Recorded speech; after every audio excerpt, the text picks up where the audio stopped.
लेहरचंद institute और धनेश Jain family की तरफ से आप सभी लोगों का स्वागत है। जैन आर्ट पर भोगीलाल लेहरचंद इंस्टीट्यूट की तरफ से यह कार्यक्रम हर वर्ष आईआईसी में कराया जाता रहा है। इस श्रृंखला में वैसे तो यह 7वां लेक्चर है, लेकिन धनेश जैन मेमोरियल की ओर से यह पहला लेक्चर है। इसके संबंध में और जानकारी देने के लिए मैं अपने संस्थान के निदेशक प्रोफेसर जीसी त्रिपाठी जी को आमंत्रित करता हूं। और लेकिन उसके पहले मैं प्रार्थना करता हूं कि बाकी जो माननीय अतिथिगण हैं एक एक करके मंच पर पधारें। पहले प्रोफेसर जीसी त्रिपाठी जी, पहले स्पीकर प्रोफेसर पारुल धार जी,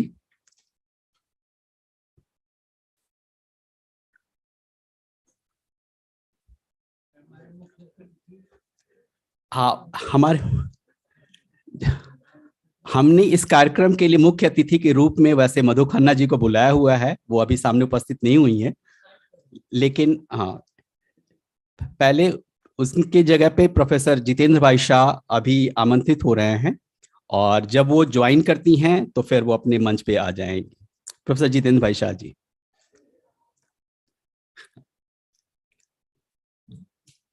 अच्छा, अपने संस्थान के निदेशक प्रोफेसर जीसी त्रिपाठी जी से आग्रह, पहले वही मंच ग्रहण करें, उसका फिर प्रोफेसर जीसी त्रिपाठी जी।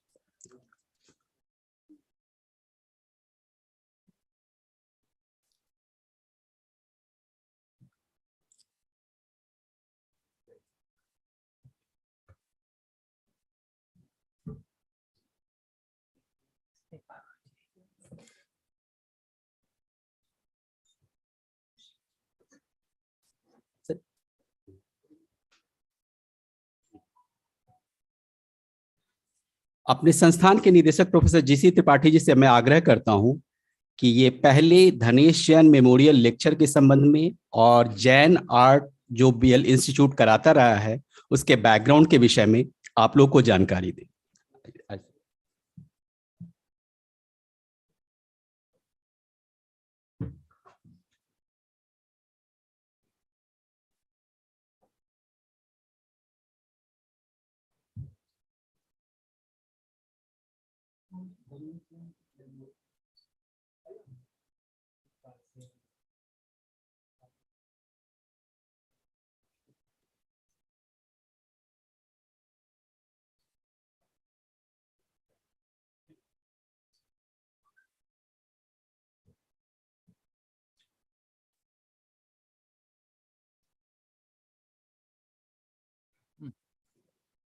इसके पहले जो कागज था, अच्छा ओके, चलो और बोल।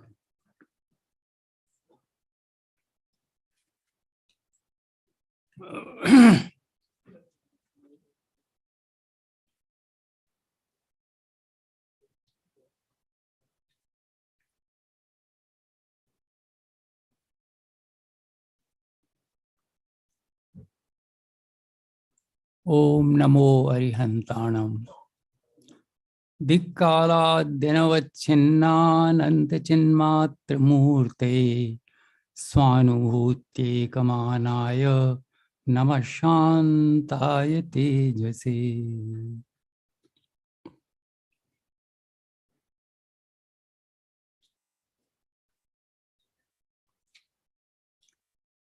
Respected Professor Shri Jitendra Bhai Shah ji, Professor Parul Pandya Dhar ji, who is the chief speaker today. Unfortunately, Dr. Madhu Khanna has not yet reached because of heavy traffic on the roads. You all know that here in Delhi, just before Deepavali, at least a week before Deepavali, the roads are so full that it's very difficult to move forward. And so she is taking some time, but she has very much accepted, and she is very happy that she is going to preside over today's lecture of Parulji. We hope that she would appear here in the next few minutes.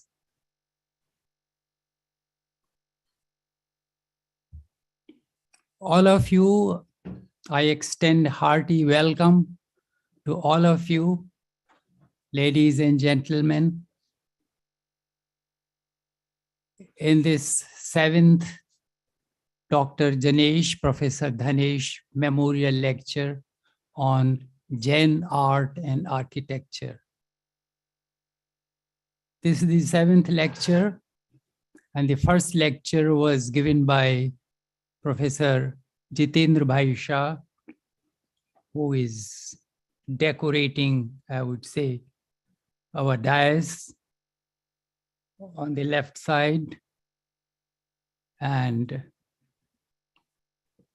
Parulji is the 7th lecture. She is the person who has honored us by delivering this 7th lecture in this series.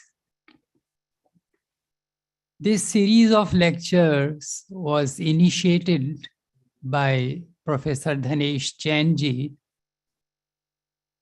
who was one of our vice chairmen. We have 2 vice chairmen of the BL Institute of Indology. And in one of the meetings in Academic Council, he said, this BL Institute of Indology, which was established some around 35 years ago, it's doing different programs, different events on Jainology, Jain religion, Jain philosophy, etc. We organize Prakrit courses every year. We organize lectures on Jainism, on Jain philosophy, on Jain religion. And we also publish, we also critically edit Jain manuscripts with which have Jain content, that is, which deal with Jain religion, philosophy, and directly or indirectly related to Jain agamas. We have a large collection of Jain manuscripts, about 25,000 of them, and the scholars edit them and we publish them. But Professor Dhanesh Chandji said, why don't we do something about Jain art, Jain architecture, Jain paintings, Jain art in general? Because unless you understand the expression, the visual expression of a religion, of a philosophy in the shape of art, you can't understand the religion so well. And every religion has its own way of expressing things, expressing its ideas, its philosophy in symbolic manner or in the manner of art.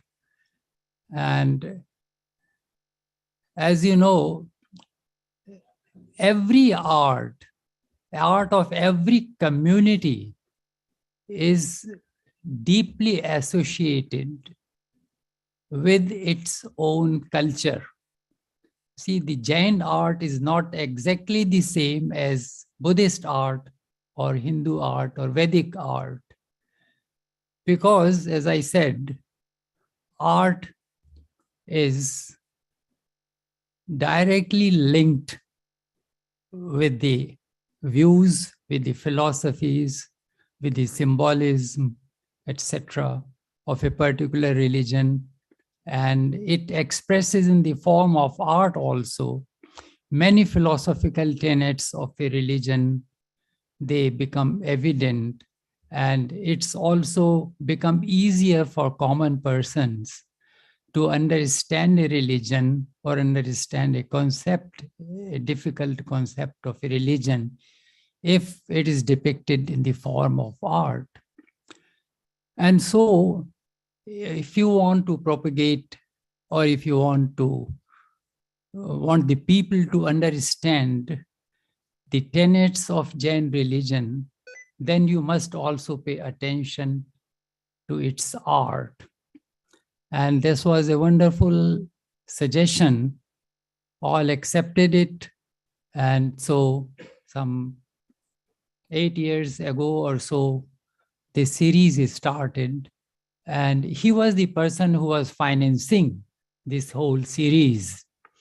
In fact, he was giving a lot of money, even for the people, for even though even the scholars who live far away from Delhi, for them this air travel was granted, and many other and proper accommodation was given to them, etc., etc. And so he spent quite a lot of amount. This was one of his most favorite, I would say, not only a favorite subject of our institute, but also one of his very famous, very favorite activity of the institute. And so we are very happy that Professor Parul, Professor Parulji has accepted to deliver the 7th lecture in this series, and we are all obliged to her, and we thank her that she has given her time to us, to our institute, and we would hear a lot about the Jain art as it has developed in Karnataka especially. And this lecture would be presided, as I told you, by Madhuji. And Madhu is also a wonderful art critic.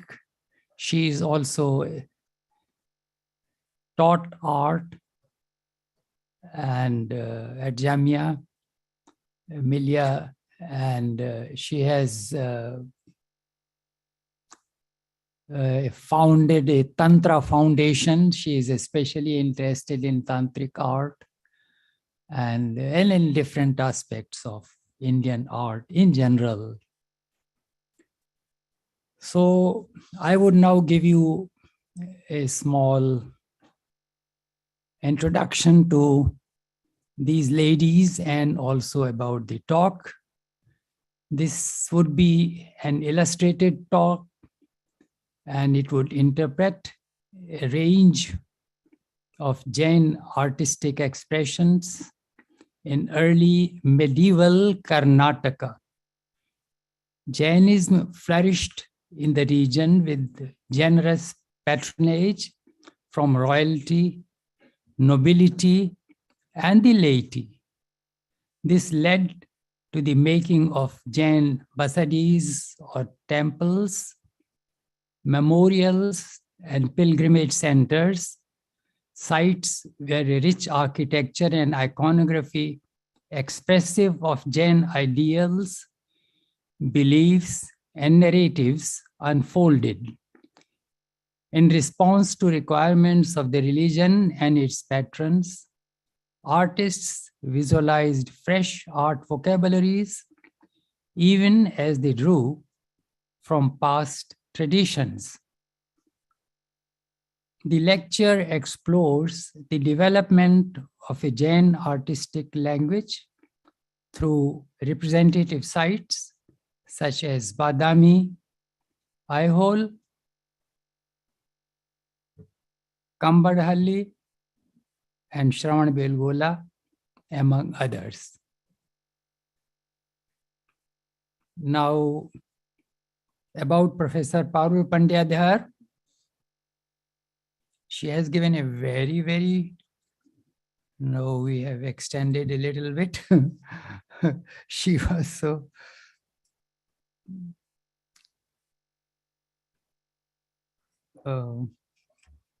miserly with her biodata that it was really a very short one. So Dr. Parul Pandya Dhar is an art historian and professor in the Department of History, University of Delhi. After graduating from the University of Delhi and the Kalakshetra Foundation, Chennai, she earned her master's and doctoral degrees in the history of art from the National Museum Institute, New Delhi, where she also served on the faculty for 8 years. Before moving to the University of Delhi in 2007, she was awarded the Alexander von Humboldt Postdoctoral Research Fellowship to read Indian art history at the Freie Universität Berlin. Her writings focus on the history of Indian and Southeast Asian art, Indian art historiography, and connected histories of pre-modern Asian cultures. She has authored The Toran in Indian and Southeast Asian Architecture, 2010,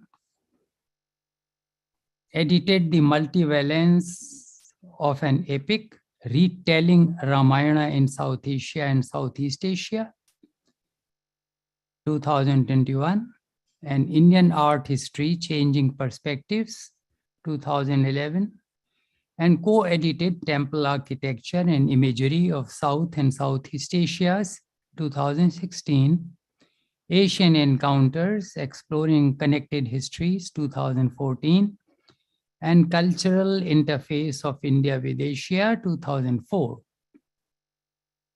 She is currently writing on issues relating to art and mobility, visuality and collective memory, and epic encounters across the Indian Ocean. She also contributes a monthly column titled Ways of Seeing for the Economic Times newspaper that reflects upon contemporary society, culture, and politics through the lens of ancient and medieval Indian artistic expressions. Madhu is not yet there. Should I क्या बोलें उनके विषय में? या उनके आने के बाद बोलें?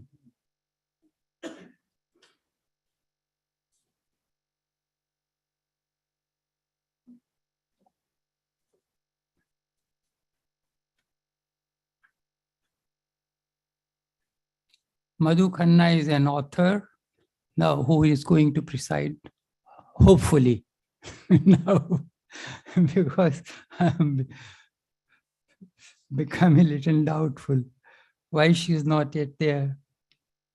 An scholar of Indic studies, cultural researcher, truth seeker, visionary.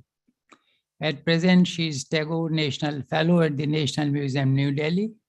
Until recently, she was the director of the Center for the Study of Comparative Religions and Civilizations, Jamia Millia, New Delhi, where she now teaches courses in Hinduism and cross-cultural studies in the areas of religion and gender and religion and ecology as a visiting fellow. She has been Beena and Haridas Chaudhary Distinguished Fellow, 2013-14, in Asian and Comparative Studies at the California Institute of Integral Studies, San Francisco. She received her doctoral degree from Oxford University from the Faculty of Oriental Studies, where she specialized in Hindu Shakta Tantra. Authored and edited 7 books, which include Shri Chakra, Shakta Pramod, Religion After 11, etc., etc. Her books have been translated into German, French, Italian, and Dutch. Described by the Sunday Times magazine London and on 13th of July 1997 as the respectable public face of modern Tantra. Delhi has delivered lectures in America, Canada, Europe, Japan, Thailand, Indonesia, Australia, and various universities and public forums, fora, and has traveled widely around the world. Her works and lectures have brought to light the authentic interpretation of our cultural heritage and tradition. Founding member and chairperson of the Tantra Foundation, New Delhi, and Shri Kunj, a rural center for eco-heritage and green consciousness. Now, I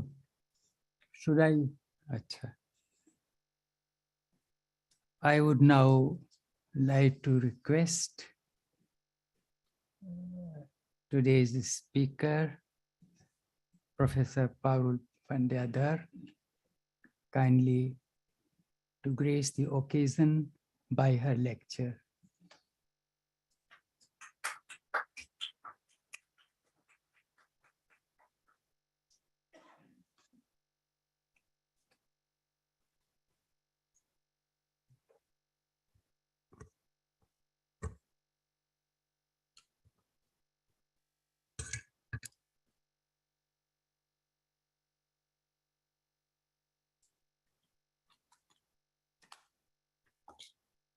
Respected Professor Jitendra Bhai Shah,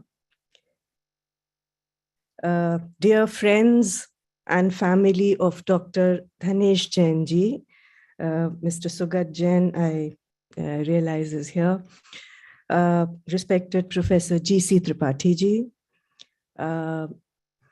distinguished scholars, guests, and friends, and Professor Madhu Khanna ji in absentia.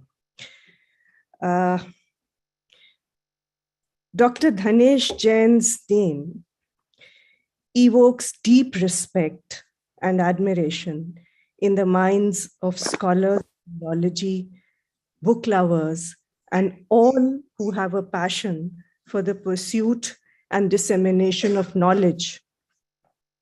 Founder and managing director of the reputed publishing house, Ratnasagar, an institution he poured life into for 47 years, from 1982 until his passing in 2019, Dr. Dhanesh Jain is known to have infused not just enterprise and acumen, but also a philosophy of work and life in the way he envisaged the inner workings of Ratnasagar. An accomplished scholar of linguistics, he moved from a career in academics to book publishing, especially school textbooks, and the rest is history in the Indian book publishing field. In Ratnasagar, he also brought to fusion new imprints, Primus for academic books. Primus today is a lifeline for us historians. We are all always very happy to publish with Primus, and Ratna books for translations. An honor indeed to be delivering this lecture for the BL Institute of Indology and in the memory of Dr. Dhanesh Jain. My talk today, can we share the PowerPoint, please? How do I go about sharing the PowerPoint? Okay, I've got it. Can you see it on the screen now? Yeah. My talk today, as Professor G.C. Tripathi just mentioned, interprets a range of artistic expressions in early medieval Karnataka. Jainism flourished in the region with generous patronage from royalty, nobility, and laity. This led to the creation of Jain basidis or temples, memorials and pilgrim centers, sites where a rich architecture and iconography expressive of Jain ideals, beliefs, and narratives unfolded. In response to requirements of the religion and its patrons, artists visualized fresh art vocabularies, even as they drew from past traditions. For some reason, this is not moving. The title of the lecture is quite visible to everyone, I think. Yes, I want to go to the next slide. Okay, fine. It's fine now.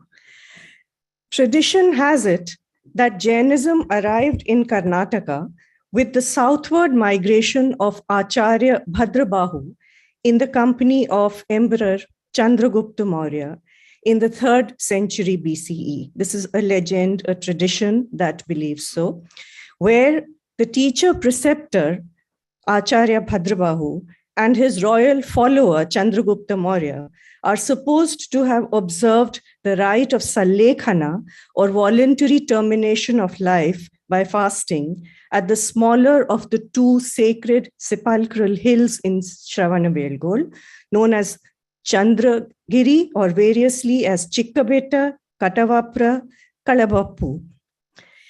Its historical veracity, however, is not possible to establish, with the earliest historical records attesting to the memory of Bhadrabahu and belonging to about the 6th century of the Common Era.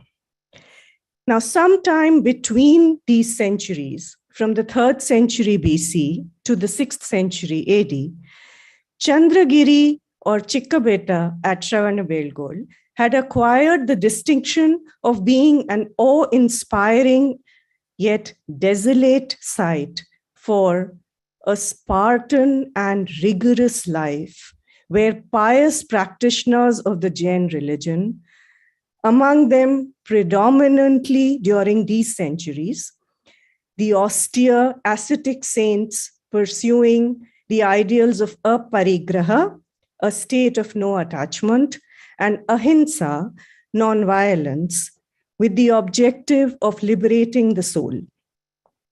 The legend of Acharya Bhadrabahu's Sallekhana at this place must undoubtedly have added to the haloed reputation of Chandragiri in these early centuries.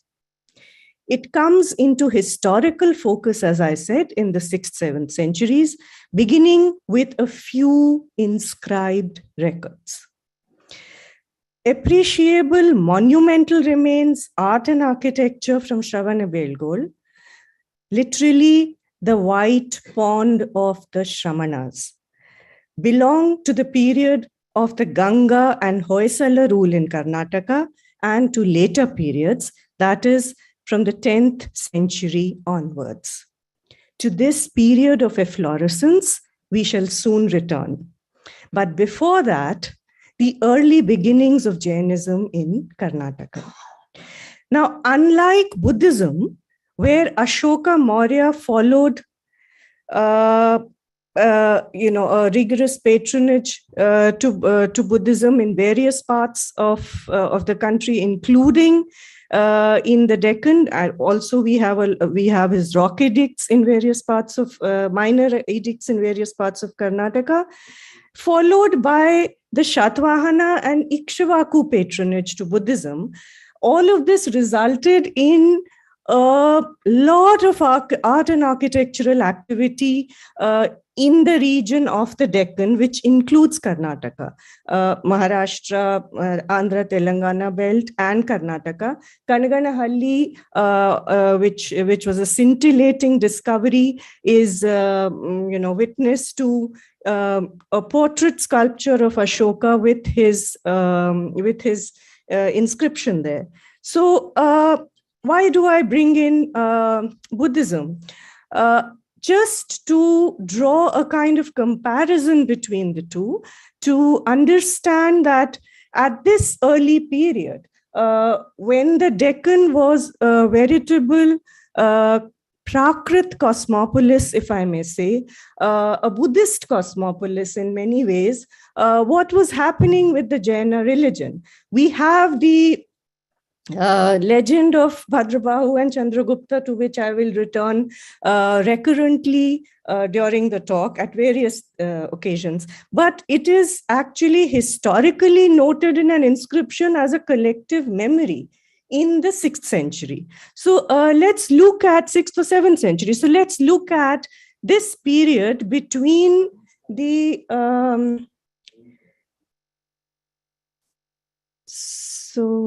let's look at this period before the 6th, 7th centuries. And I would like to begin then with the Kadamba epigraphs. Now, from the time of the Kadambas of Banavasi and the Chalukyas of Vatapi, the Gangas of Telakadu, I'm kind of getting distracted. I'm getting some conversation. It's okay. Okay. No problem. No problem.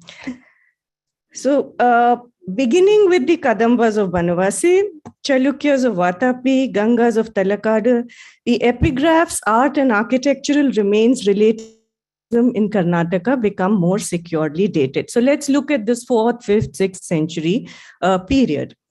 The brick and wood structures that preceded the early Chalukya architecture in Karnataka have unfortunately not survived. And the Chalukyas of Badami are coming in the 6th century AD.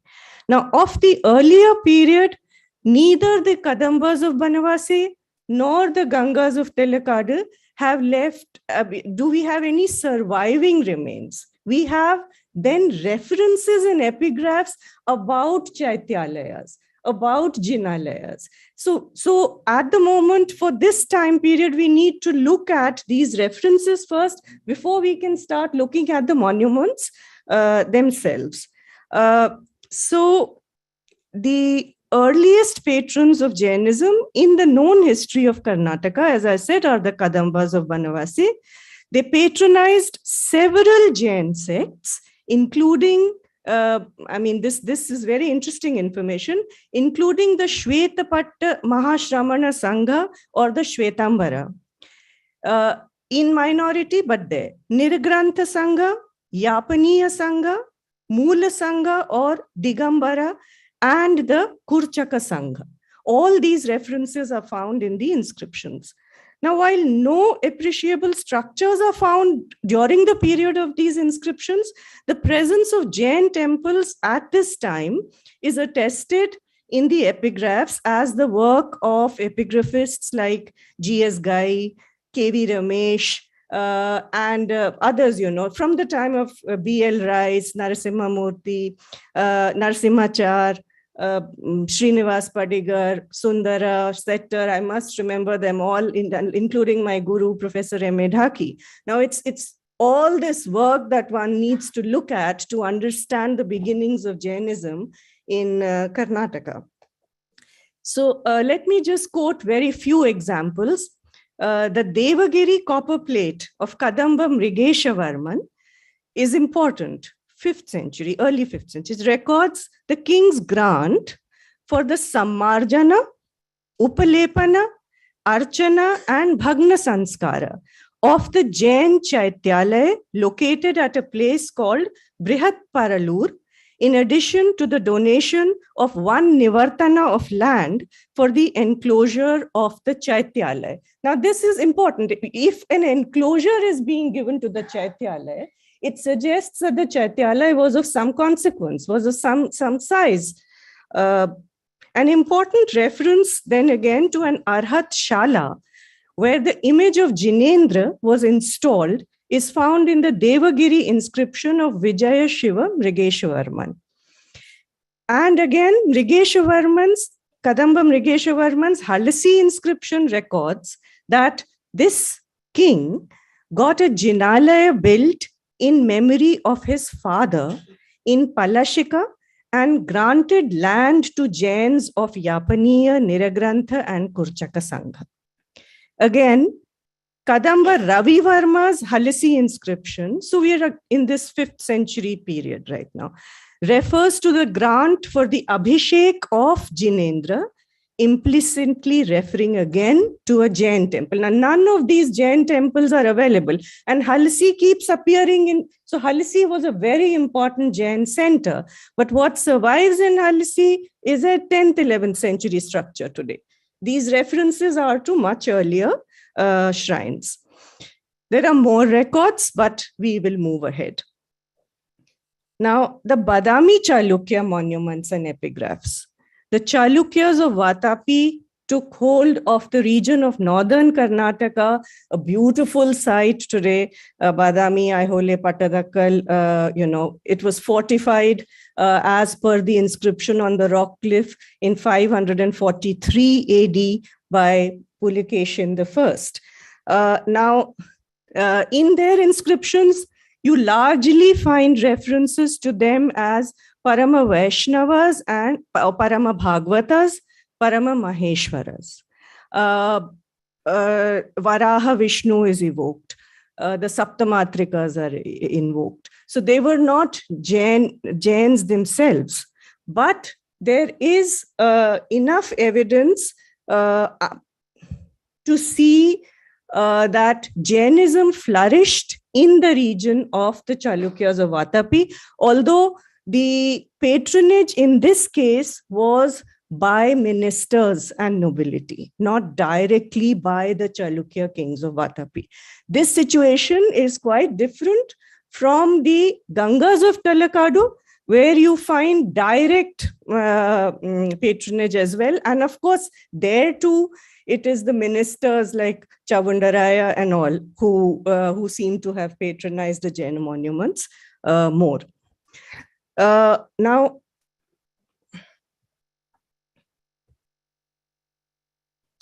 let me quickly, having done the honors to the epigraphs, let me be true to my vocation as a historian of art and architecture and quickly go over a few literary sources before we dive into the aesthetic visualities of Jain art and architecture in Karnataka. So some important literary works by Jain pontiffs belong to the period of Badami Chalukyas in Karnataka. I have taken very few references, and I'm again recalling my guru, Madhusudan Amilal Dhaki Sahab, with whom these conversations have yielded this rich repository, which I find noted in my diaries every now and then, and which becomes so crucial. He lives on in the work of so many of us. So I learned from him that Digambara Pujya Pada Devanandi's Sarvartha Siddhi commentary on the Tattvartha Sutra of Shvetambara Vachaka Umaswati belongs to the period of the Badami Chalukyas in Karnataka. Ravi Sena's Sanskrit Padmacharita, which is based on Vimala Suri's Prakrit composition Paumacharya, belongs to this time period. Jata Simhanandi's Varanga Charita of the first half of the 7th century also belongs to this period. The Tiloya Pannati or the Triloka Pragnapti was also composed in the 6th century. It appears from all these sources, textual as well as epigraphical, that the Digambara sect and next the Yapaniya sect were more dominant during this period and continued to remain so in Karnataka. Coming to monumental remains from the period of the Badami Chalukyas, there is a row of, on an incline, 4 excavated caves in Badami. 3 of them of Brahminical affiliation are all more or less royal endowments. The 4th cave is a Jain cave, very beautiful, but happens to be a little smaller, of more modest pretensions, and it has a continuity from the Badami Chalukya period of the 6th, 7th century to the later Chalukyas. There were some additions made at that time. So it's a more modest looking structure compared to the other three caves. But here you have the presence of Tirthankara, Mahavira, and two extremely beautifully made images of Baahubali and Parshvanath. Now, this particular image of Baahubali is very, very interesting. It is among the earlier images, certainly the first in stone from Karnataka. Baahubali becomes very important. He is the son of the first Tirthankara, Adinatha.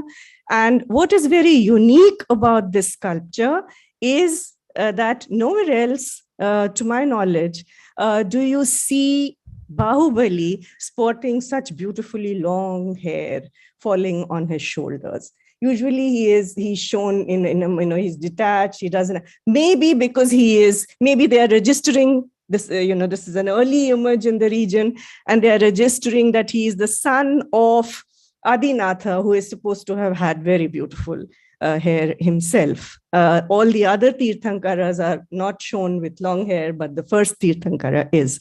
Now that kind of a memory of his father or a legacy of his father, the artist seems to have taken the liberty of using here. In the other images, the Colossus, the Gommata Colossus and all, you do not see this iconography of Baahubali. The other very, very beautiful feature here is the snake hill. See the snake hoods coming here. The snake hoods.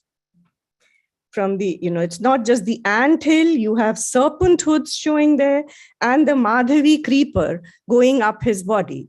He stood still in meditation, and, this is such a beautiful way of expressing for how long he just stood there, unmoved by anything, completely internalized, that the Madhavi creeper grew up on his body, on his arms, on his legs.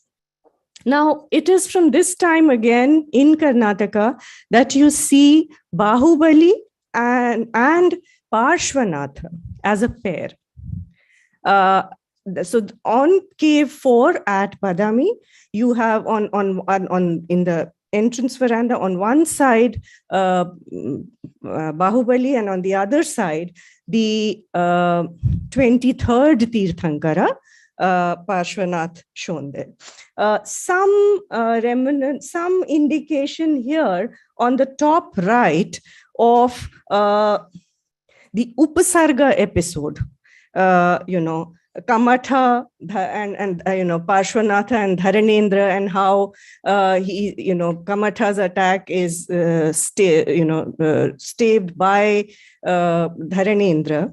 And that in some of the images of a slightly later period at Ellora and at other places, the entire Upasarga is shown. And there is a kind of a shared vocabulary there, because if you look carefully, then you have a whole lot of dark demons attacking him.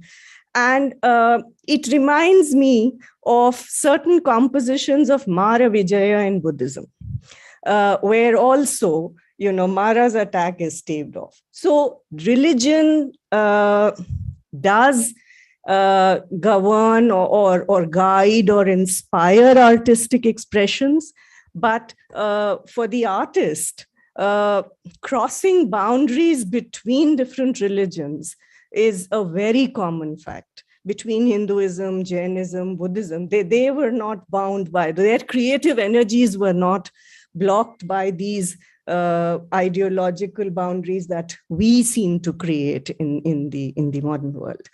So let me move then to Aihole. Compared to those gorgeous sculptures that we just discussed from the cave 4 at Badami, the Jain cave at Aihole, locally known as the Meena Basadi, has a few sculptures, Mahavira, Parshvanatha. It's very effaced. What is most exciting about this cave? after looking at Badami, when you visit Aihole, you feel a little disappointed with this cave. Of course, you're just going to go to Meguti, and that will take care of the rest. But here, you just have to look up.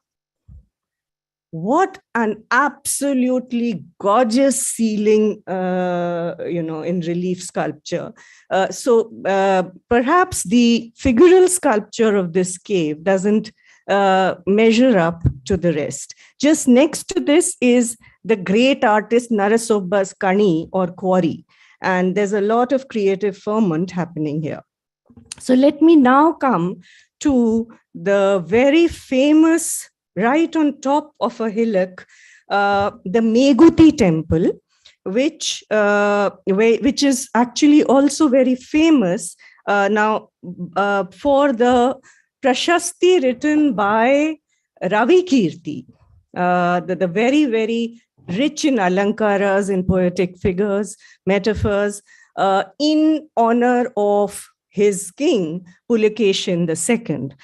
Now, Ravi Kirti was a Jain, and Pulikeshin II was a Parama Maheshwara.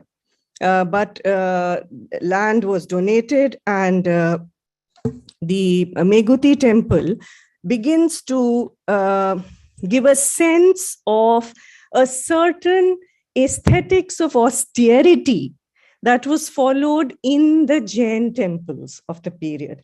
So even the most ornate of the Hoysala period Jain temples, for example, the Ganga Jain temples, of course, they keep it simple, in line with Jain aesthetics, in line with Jain, then a certain restraint that the religion itself shows. The walls are, we'll get to that in a bit. The Meguti temple is quite plain from the exterior. It has, interestingly, an inner circumambulatory path, a pradakshina path. It has a vestibule and a mandapa leading to an open pillared mukha mandapa. If I may be relaxed enough to share, when I went up this hillock, I was all alone, and there was a very angry bull pursuing me. And I took refuge inside the open pillared Mukha Mandapa, and much to my relief, there was a very nice cool breeze. So I realized that actually this must be a place where the devout, that's when because I sat for an hour, put the camera away. And I realized that, okay, a lot of people in the past may have enjoyed cool, it was summer, it was hot, but the, the space was so cooling. I don't know if they also had angry bulls to evade, but I did. Now, on the other side, which is the side where the bull was standing, was Ravi Kirti's Prashasti, very, very long Prashasti. And in that Prashasti, there is mention of the temple being dedicated, apart from, Prithu Kadamba, the whole victory over the Kadambas, all of that, in praise of in praise of Pulikeshin II. Finally, there is the mention that the temple is dedicated to a Jinendra. But there's no mention who the Jinendra is, which Jinendra is not mentioned. Now, the suggestion by most scholars is that because this very, very beautiful Kushmandi, or elsewhere known as Ambika, this exquisite sculpture of Kushmandi, seated in a very, very different posture from the hieratic frontal Kushmandi sculptures that you see. Just look at the tree, the mangoes, the child, and her absolutely relaxed posture, the lion below. This is now not in the Meguti temple precincts, but is in the museum, in the site museum in Aihole. And you see the image of Jinendra inside. Some people have suggested that since she's Kushmandi, the Jinendra mentioned in the inscription could be Neminath, but this is too early a period.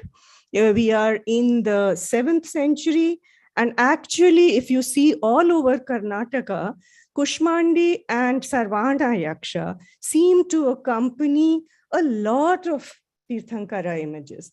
That organization of the 24 Tirthankaras with specific Yakshas and Yakshis seems to have happened certainly after the 13th century, as far as I can understand. Coming then to, okay, before I come to the Gangas of Talakad, let me say that very quickly.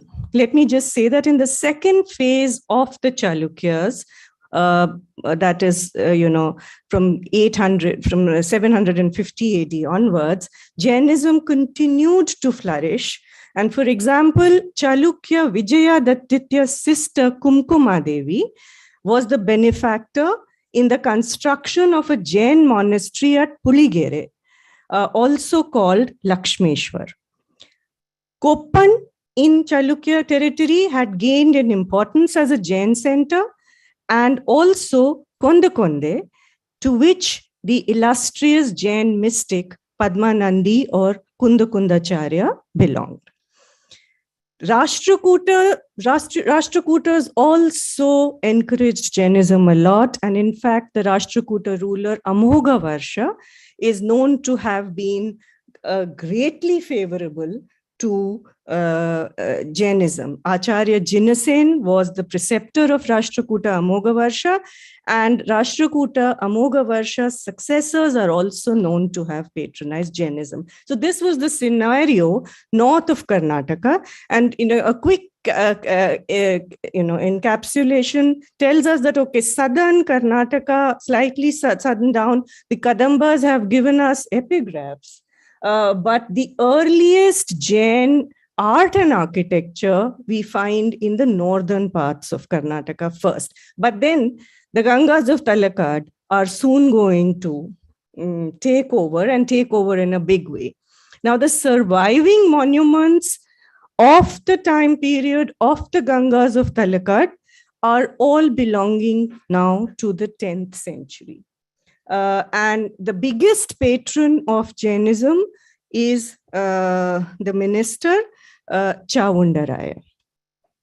Now, Kambadahalli, the Panchakuta Basadi, and a little later the Shantinatha Basadi, Basti temple, are all, the Panchakuta Basti, the 5 kutas, the Basti of the group of 5 temples, are co-terminus with what we will soon come to at Shravanabelgol, which is, they belong to the 10th century. And Shravanabelgol, Chavundaraya Basti, we know very well, is named after the minister Chavunda. Let me come to this quaint site of Kambadahalli, which is just 20 kilometers from Shravanabelgol.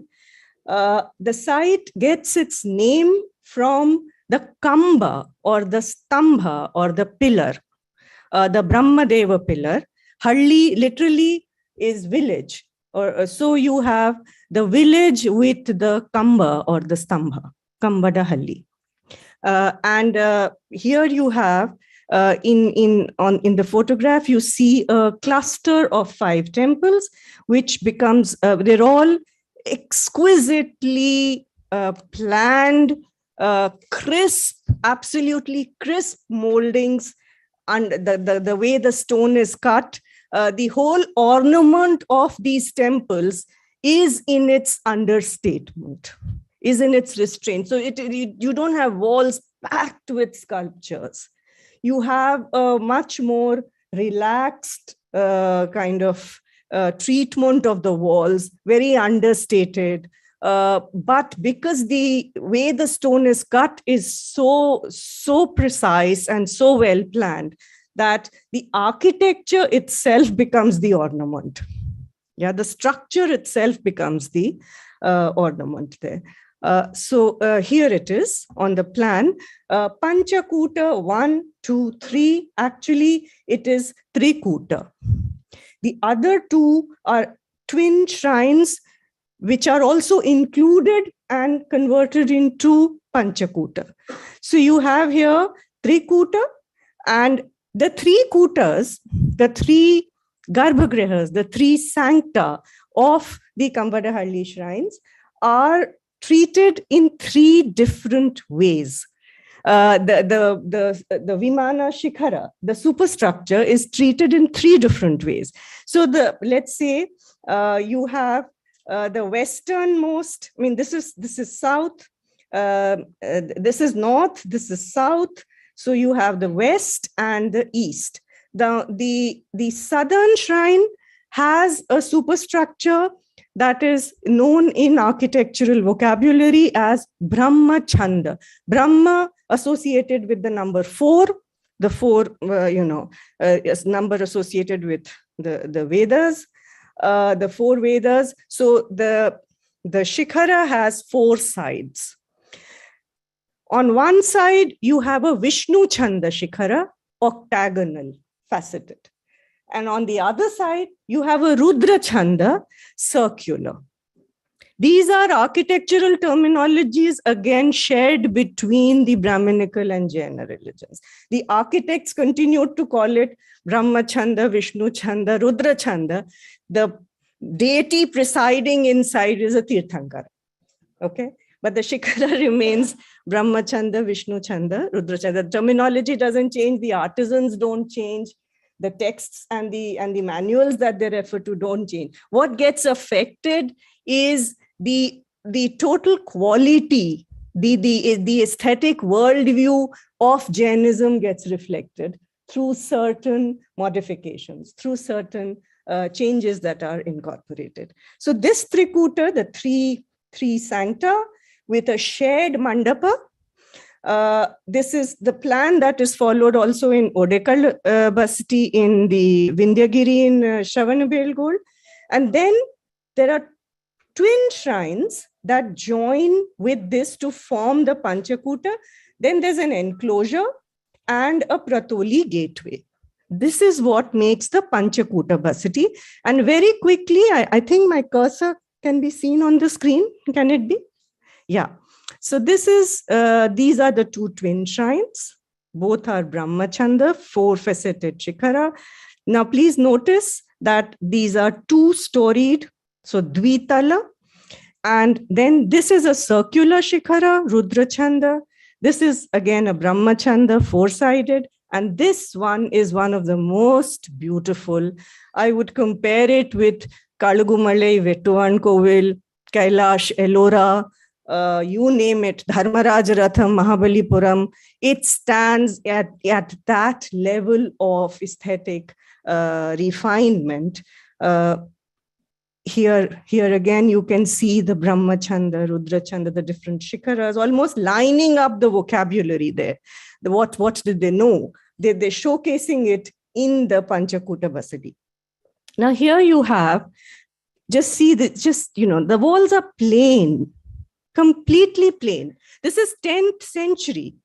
If you look at Durga Temple, Aihole, if you look at Virupaksha Pattadakal is 8th century.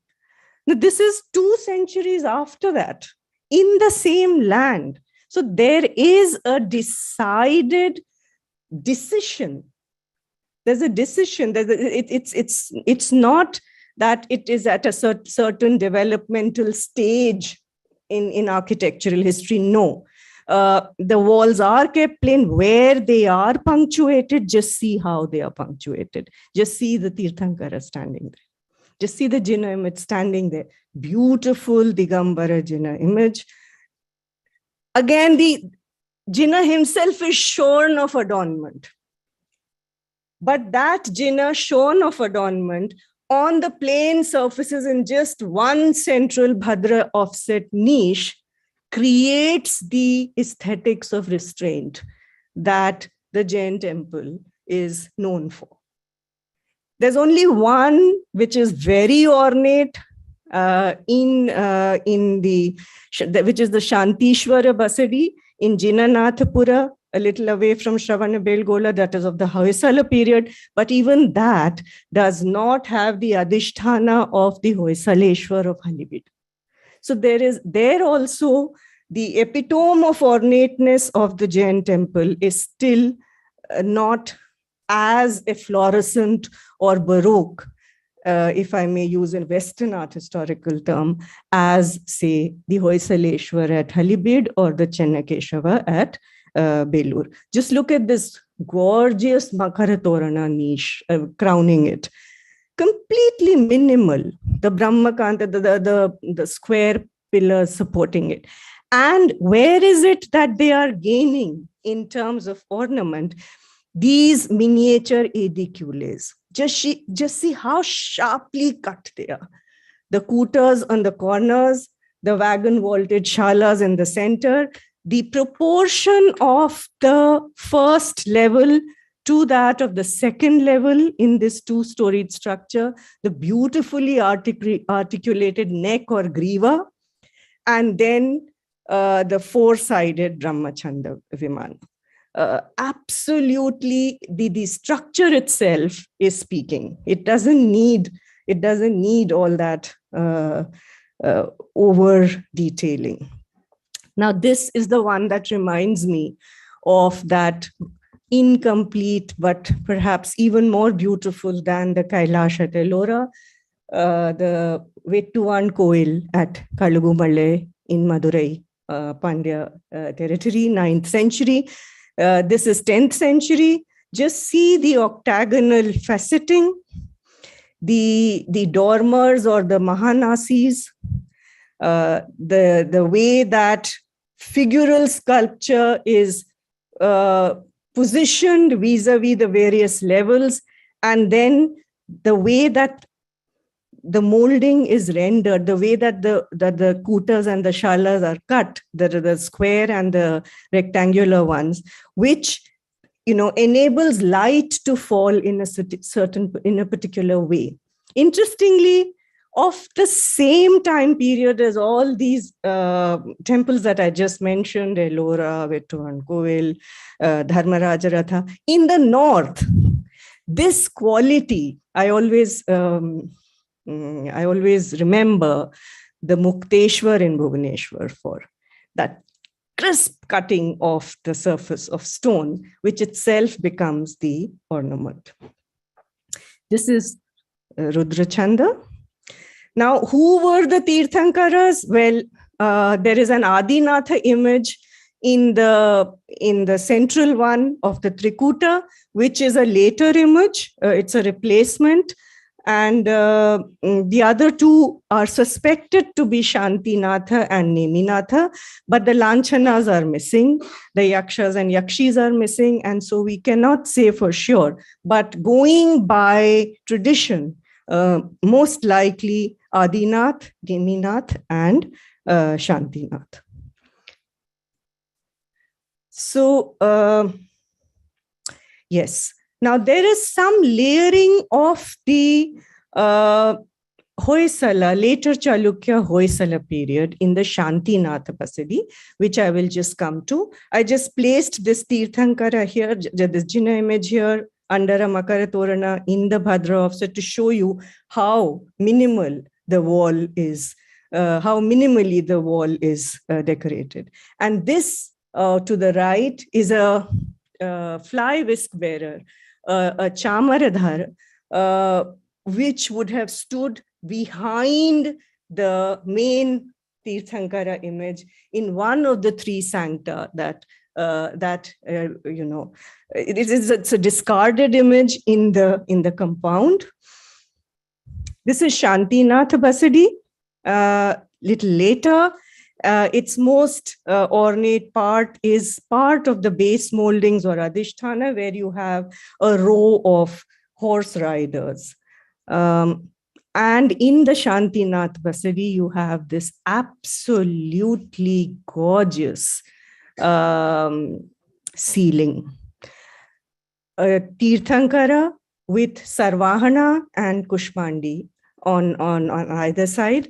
We know because he's riding an elephant, and the other one, Kushmandi, is on the lion. The Tirthankara here with the Chauri bearer. I just showed you an image of the Chauri. It follows the kind of bronzes of this period, bronze Tirthankaras that you see in many museum collections. It has the same kind of a look. And on the sides, the 8,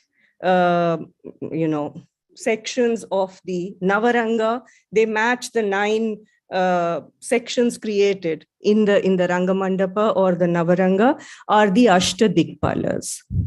Varuna, Agni, Indra, Vayu, Kubera, Neriti, and so on, the Ashtadikpalas. Now, the Ashtadikpalas are found in the region of Karnataka, with the central deity being either Vishnu or any other deity in the Badami caves. Now, this is a shared vocabulary. Who are the Dikpalas? The Dikpalas are the guardians of the directions. Now, the Tirthankara could also be protected by the guardians of the directions. The Tirthankara is placed centrally, and in the 9th, 10th century, my research scholar sitting here tells me, Anchit Jain, that you have a similar arrangement of Dikpalas around Tirthankara images, sometimes from Bengal and Allahabad and other places as well, but not on the ceiling, around a standing image. So, crossovers. So what should I say? Continuity and distinction. Continuity and distinction in the shaping of the Jain aesthetics in temple art and architecture. Some images, now look, suddenly you have Chola influence. This is part of the Kambadahalli temple complex. You have a Dwarapala who looks very different from the Ganga period fly-ways bearer that I showed to you. This is a Chola-inspired Dwarapala that you find here. And then again, Chola influence is more subtly seen in the pillars of the same basadi. So some contact with the Tamil region during this period seems to have brought some artisans here from the Tamil region who have interacted and created a certain style. A slightly later Parshvanatha, not the Ganga period, but 11th, 12th century. So I come finally to the focus of Jain pilgrimage in Karnataka. Shravanabelgol, I had begun with it. I spoke about Arya Bhadrabahu, and I spoke about Chandragupta Maurya and their southward sojourn in the collective memory of the people.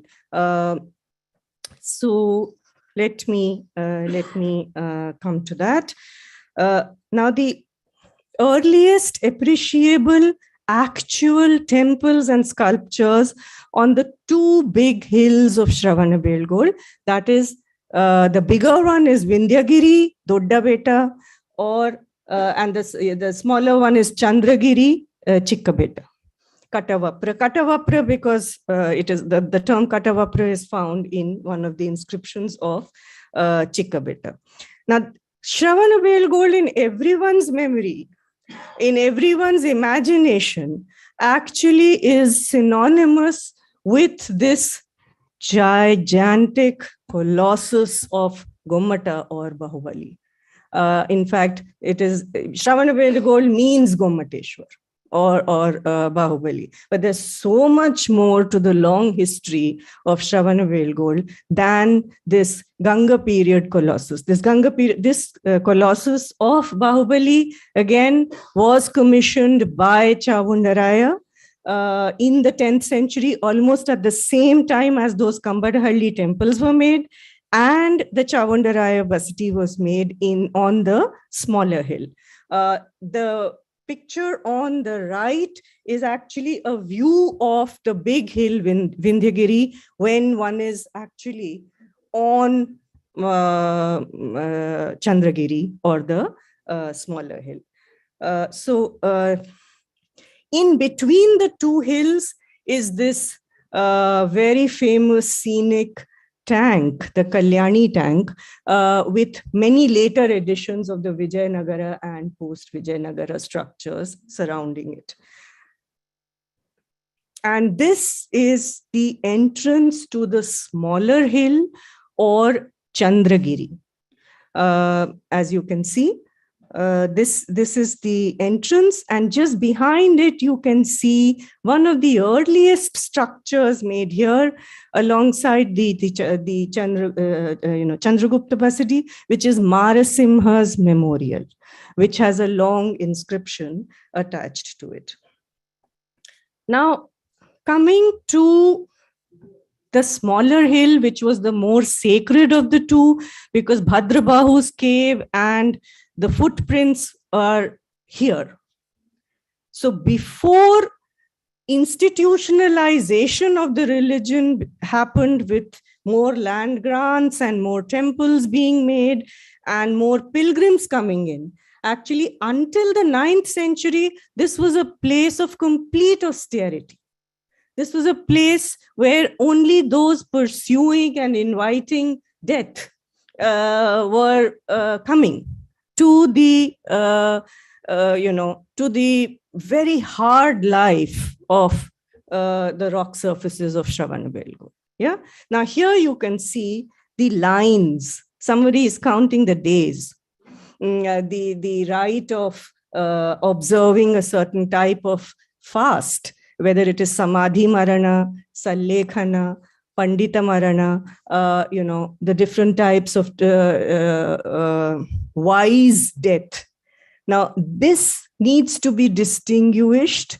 There was a big debate. It was in the news. It is not suicide. It is not suicide because not everybody can practice Sallekhana suddenly out of the blue.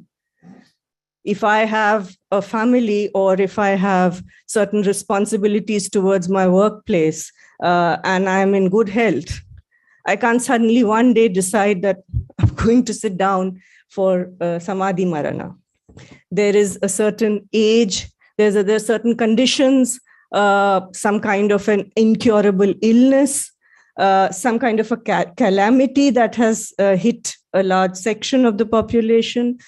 Other rules, as the practicing Jains would very well know, it has to do with the state of non-attachment. So suicide actually is in a state of deep anxiety, distress, escapism. Voluntary termination of life in Jainism is not escapism. It is to be done under the instruction of an acharya, an adept. And it has a very fixed set of rules. So this distinction is extremely important. I must mention Professor Setter's work on inviting death and pursuing death, published by Primus. Its imprints were published by Primus, again connected with Dr. Dhanesh Jain, which discusses the types of ritual death in Jainism. So let me then come to some. I cannot take up every monument on the Chikkabeta and Dodabeta at Shravanabelgore, but I'll take just a few representative ones and move on. Now, one of the observations that scholars have made is a kind of a change in the character of this small hill that came about sometime between the 7th and the 9th centuries. So earlier, these hillocks of Shravanabelgore were visited by Jain monks, nuns, and some householders in earnest pursuit of ritual death.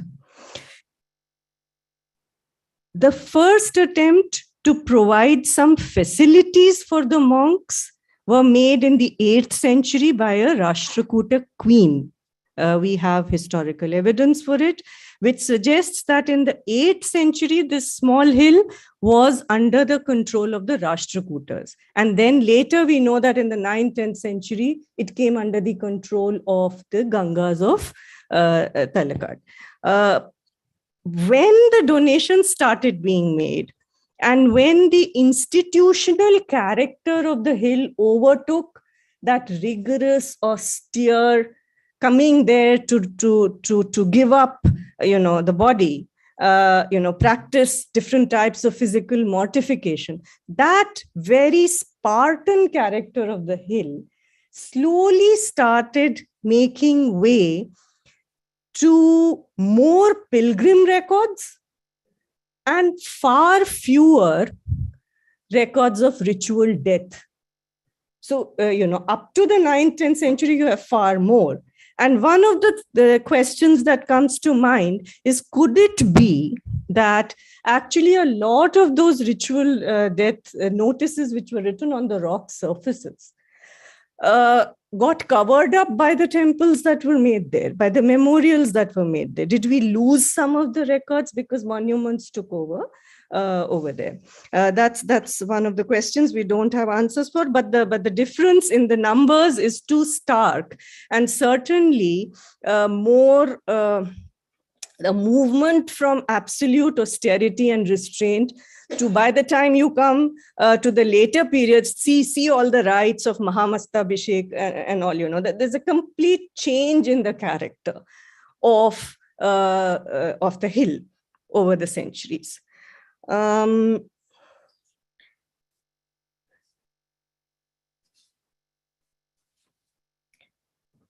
So this is the Marasimha's memorial, the top part, which is also known as the Kuge Brahmadeva pillar. As soon as you enter, this is the first monument you see. And scholars have tried to imagine how the hill would have looked, let's say, in the 7th century, empty. In the 9th, 10th century, just 10th century, just 5 monuments, 5 temples, and 1 or 2 of these memorial pillars. This has a big eulogy of Marasimha, the Ganga king, who the inscription mentions. He died observing Aradhana at Bankapura in Dharwad. So that it is a Kuge Brahmadeva pillar, but it also serves as a memorial pillar to the Ganga king, Marasimha of the 10th century. Now, among the earlier, let me just explain this slide, because this is what made Chandragiri, this is the memory that made Chandragiri what it became. This to the left is Bhadrabahu's cave, which in the earlier period was just a natural cave. And it came to be identified as Bhadrabahu's cave and his footprints. His are the only ones at this point which are, which have a high relief kind of, they're elevated with the floral lotus motif. This was the sacred focus. The temples were the focus of the pilgrims, but this was the cave and the footprint that gave the hill its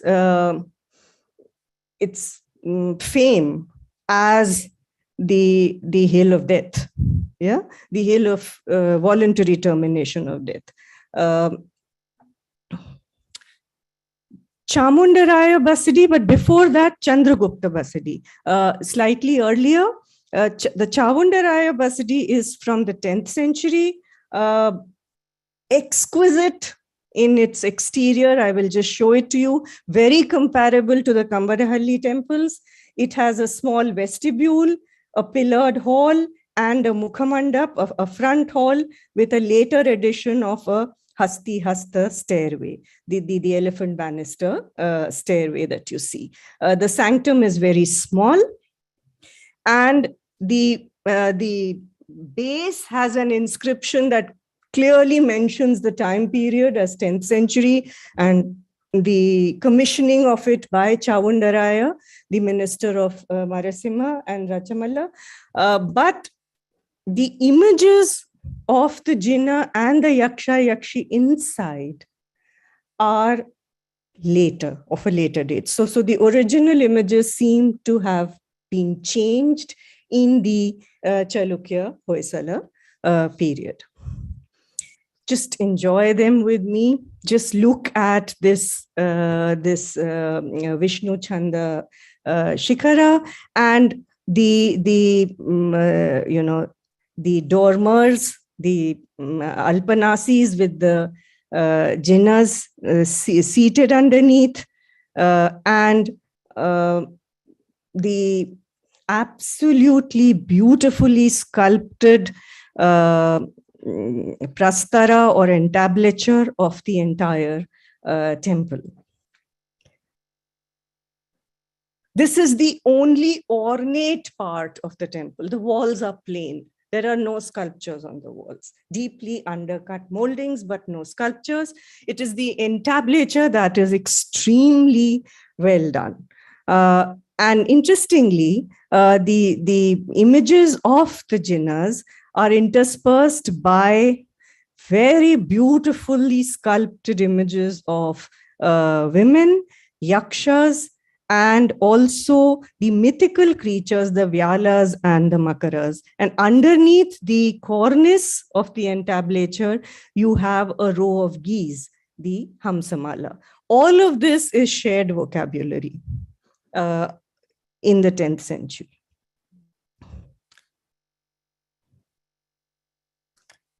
Again, the two-storied structure with the kutas, the shalas, the panjaras, the absolutely, it reminds me of Dharmaraj Rath Mahabalipuram in many ways.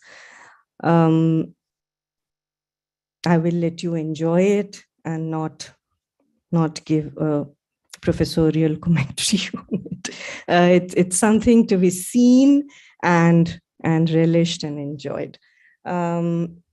Here are the walls for you to see. No, it's not as though the artist didn't know how to carve. That's why I showed you the entablature first.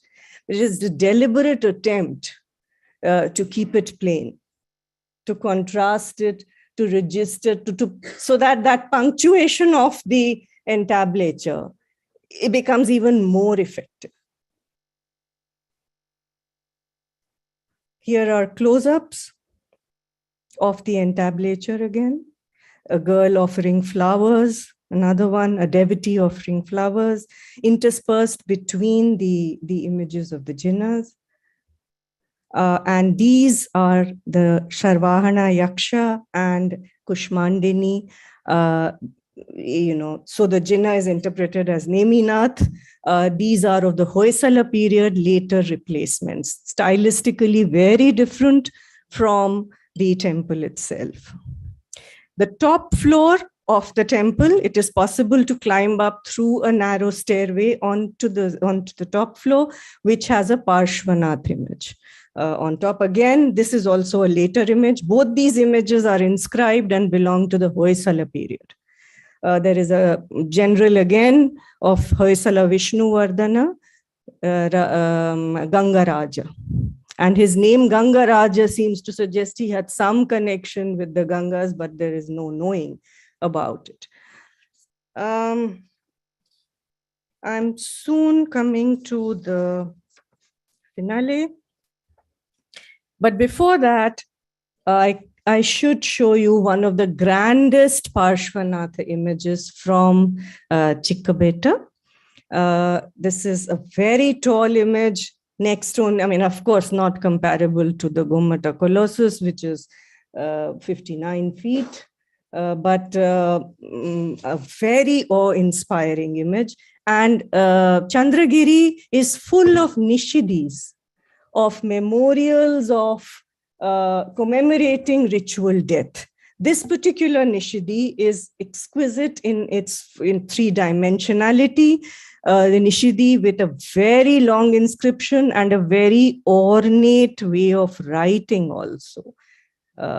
very florid, very beautifully done Nishidi of Malli Sen Maladhari, where wearing the with a pustaka stand, book stand in front of him, and getting prepared for giving up life. This is the austere Nishidi of Malli Sen Maladhari that you see here. Vindhyagiri from Chandragiri.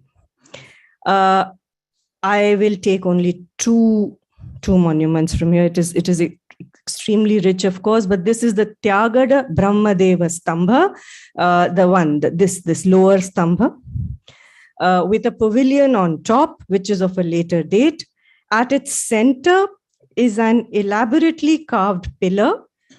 This is the pillar. Please take a look at how beautiful it is. So we will just come back to it. The Tyagada Stambha or the Chagada Kambha is the pillar of Tyag, essentially. Yeah, a site which some believe was a site for distribution of gifts, perhaps by its or donations, perhaps, but all speculation by Chavundaraya. The original inscription at the base of the pillar is unfortunately completely effaced, and there is a palimpsest of the Hoysala period, which refers to a Hegade or a village chief. So that is effaced, but I've never seen a florid and ornate pillar of this kind. Just a pillar, called the Chagada Kambha later at a later date. On top is a Yaksha figure, Sharvana. Sharvana was the top favorite. So even the Brahmadeva pillars actually don't have Brahmadeva there. They're not Brahma. They're mostly Sharvana Yaksha that you see, at least of this period. Now, the Gommata Colossus, consecrated in 980 AD, 18 meters or 59 feet high, and commissioned, as we know, by Ganga Chavundarai. Baahubali, the son of the first Tirthankara Adinath, stands absolutely tall in equipoise, internalized, and withdrawn from worldly concerns. He faces the direction, interestingly, of Chandragiri, where Bhadrabahu is supposed to have, in memory, in collective memory, supposed to have ended his life. So he overlooks across the Kalyani Tank towards Chandragiri, the creepers and the anthill, but honestly, nothing to beat that small Badami cave for Baahubali. This one is grand in its dimensions, of course. Later, Gangaraya, a Hoysala general of King Vishnuvardhana, in the 12th century, commissioned a cloistered Suttalaya around it. And this is a site for a great festival of Mahamastabhishek every 12 years and a smaller one every 4 years. Just see how the character has changed of this of these two hills. This sculpture is of supposedly an elderly lady. The sculpture is of the Vijayanagara period. She's called Gullakai Ajji because she holds in her hand the gullaka or the eggplant fruit in which she brought a little bit of milk. And because of her devotion, actually the milk she poured went and created, this is the, again, another legend, does not stand to historical evidence, but that that white lake, Bale Gold, filled up because of that milk that she had brought. Whereas actually the others who were consecrating Baahubali, the milk did not reach. These are all, you see, they're legend, they're part of popular memory, but at some point they become so important that they enter into the epigraphs also. Not this one, but let's say Bhadrabahu's thing has entered into the inscriptions. That popular memory acquires a historicity. That's what is a very interesting point to note. So let me conclude then. The Bhadrabahu cave, a natural cave, has remained throughout the most sacred place in the collective memory of the legend of the great Acharya's southern sojourn and ritual death at this site. Shiva Kotyacharya described the life of Bhadrabahu in the Vaddaradhane. Extremely beautiful 9th century description in a literary text about how, I mean, it's not just those cryptic epigraphs that tell you about Bhadrabahu's sojourn. The story has become very big in Vaddaradhane, and I will just give it in a crisp, short detail here. Alongside these latticed screens that show the narrative of Bhadrabahu and Chandragupta Maurya's southern sojourn carved. These are Hoysala period, in a Ganga period, Chandragupta Basadi on the small hill. So I will just read out one para of that translation. Bhadrabahu is said to have attained Samyak Drishti and developed detachment from the worldly passions and pleasures. He sought Jina Diksha from his guru as a youngster. In time, learning about Bhadrabahu's greatness, the great emperor Chandragupta Maurya accepted discipleship, Shravaka Vrata. Anticipating a famine in a dream, and in order to rescue Munis and the Sangha, Bhadrabahu set southwards with 2,000 disciples, including Chandragupta Maurya, to reach Kalabappu at Shravanabelgol. Here, Bhadrabahu, this is as per the author Shiva Kotyacharya of Vaddaradhane in the 9th century. Here he announced his intent for the vow of sannyasana. Chandragupta Maurya stayed back to tend to him. Imagine the Mauryan emperor. Yeah. Upon attaining Samyak Gyan, Samyak Darshan, and Samyak Charitra, he took rebirth, that is Bhadrabahu, Acharya Bhadrabahu, took rebirth in the Brahma Kalpa as God Amit Kanti. He has entered the Jain pantheon now. Chandragupta Maurya lived on for another 12 years. He too ended his life by the sannyasana and took rebirth again in the Brahma Kalpa as Sridhara. So they became Amit Kanti and Sridhara. Thus survives the legend from the Vaddaradhane in a brief capsule of a much longer story. And you see it on this Hoysal stone screen of the 13th century. The entire southward, you see them coming on the elephant, being received by the king and the queen, the munis sitting and being welcomed. This, they say, is myth. But what happened to that myth at Shravanabelgol is history. Thank you. Thank you, Parul. Thank you. Thank you. I'm also very happy that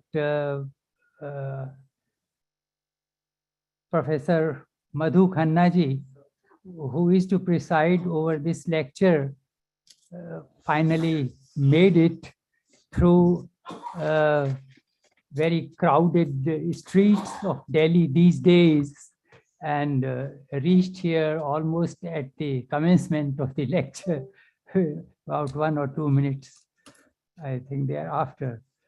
So, Madhuji, we extend, all of us extend a hearty welcome to today's this president, Madhuji. Thank you very much. First of all, I want to. हाँ, हमारे जीतू भाई जी, जितेंद्र भाई शाह जी, जो जिनके संरक्षकत्व में एक प्रकार से बीएल इंस्टीट्यूट ही नहीं चल रहा, अपितु इस एक प्रकार से ये लेक्चर सीरीज भी चल रही है और इनके आज की भाषणकर्ता के चयन करने का श्रेय भी इन्हीं को जाता है। नहीं किया और अब तो आप पता नहीं कैसे अब इतने विनम्र हैं कि वहां जाकर के पीछे बैठ गए, शायद स्लाइड वहां से ज्यादा अच्छी दिखाई देती है इसलिए। he is the person who has come from the farthest place, from the farthest point of India to listen to this lecture of Parul ji from Ahmedabad, just for this lecture, just to hear this lecture. तो thank you Jitu भाई। मुझसे थोड़ा सा अपराध हो गया कि मैं उनका परिचय ही नहीं दे पाया। जितेंद्र भाई शाह जी इस उत्तर भारत में, मैं समझता हूँ वैसे शायद संपूर्ण भारत में जैन धर्म और दर्शन के जितने बड़े बड़े विद्वान हैं, जितने भी उत्कृष्टतम विद्वान हैं, उनमें से एक हैं। अभी अभी थोड़े दिन पहले ये लेक्चर अब हो रहा है, वो इसलिए क्योंकि वो आप अमेरिका गए हुए थे। वहाँ पर इनके जो भक्त हैं और प्रेमी हैं वो इनको हर वर्ष बुलाते हैं और इनको छोड़ते नहीं हैं। तो वहाँ न जाने कितने भाषण दे करके किन किन स्थानों में अभी हाल ही में कहेंगे लगभग कितना एक मास तो भी पूरा हुआ नहीं, अच्छा 1 मास पूर्व लौटे हैं और लगभग 1 मास के करीब प्रवास इनका वहाँ पर था। प्रोफेसर जितेंद्र भाई शाह जी वर्षों तक एलडी इंस्टीट्यूट ऑफ इंडोलॉजी के अध्यक्ष रहे और वहाँ इन्होंने न केवल धर्म और दर्शन पर काम कराया अपितु आर्ट पर भी, जैन आर्ट पर भी काफ़ी काम कराया और अनेक पुस्तकें इनके संरक्षकत्व में प्रकाशित हुईं और अनेक भाषण श्रृंखलाएं वहाँ पर चलती रहीं। इस अब ये श्रुत रत्नाकर नाम की एक संस्था से जुड़े हुए हैं जो जैन ग्रंथों का संपादन और प्रकाशन करती है और अनेक भाषणों को और अन्य प्रकार के इससे संबंधित क्रियाकलापों में संलग्न है।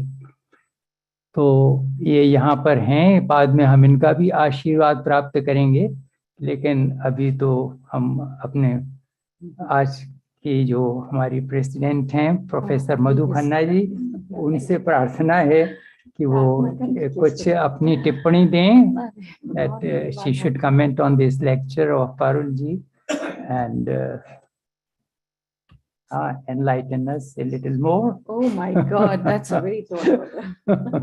Anyway, first of all, I want to thank LD Institute, Tripathi ji, and the host, the Jain Parivar, for inviting me. It's been really, after many years, I think we're meeting again. And whenever I've come here for your lectures, it's really an enlightenment project. So continue with this, and it's really been marvelous being here. And now coming to my young colleague and wonderful, great scholar, Parul ji. I've heard her on various occasions, more on Southeast Asia, and we've also sometimes contributed in similar books. But this has been quite a unique lecture for me personally. And reason for it is that we hear so much about temples in India, you know, the bad temples and the great ones, you know, all over India, which are sort of great monuments of with great legends. And, you know, you go to Tanjore and you go to South India, but one never really hears about a phase of Jain temples, which is so important historically, at the same time so unique in its aesthetics and so beautiful when you look at it more closely. Because somehow many of these temples, as I was saying, I may be wrong, Parul, that they are not inhabited and they are not sort of meant for murti pujaks of any kind, or people they're not used, maybe, you know, they're just there as old monuments, old relics, which so I think this, and I have learned a lot, thank you, about that phase of Jain art. Well, I must confess, Guruji, Shiksha Guruji. आपकी विनम्रता आप that I'm not a scholar of Jain art. I'm a scholar of Tantric tradition and Shakta tradition. But when I was teaching in Jamia Millia Islamia, I started a course on Indian art for students, a thematic course. And as luck would have it, I was also teaching it.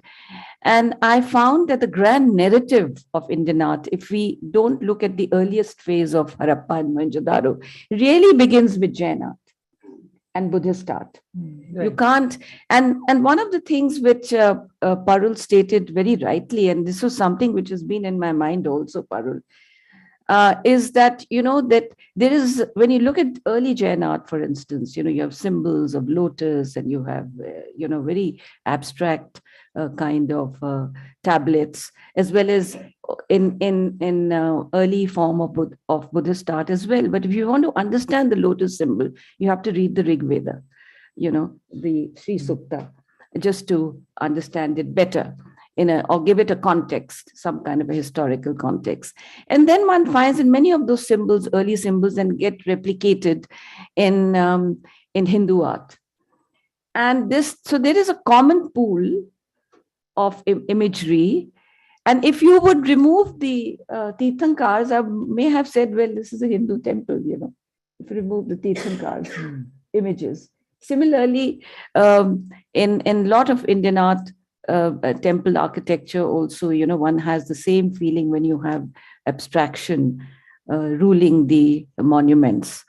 So my question here is that, how do we look at pluralism where you have shared imageries and you also have even the makers of these monuments, the people, the great artists, the sthapatis, they were possibly the same sthapatis who were making Hindu temples and Jain temples and possibly Buddhist monuments.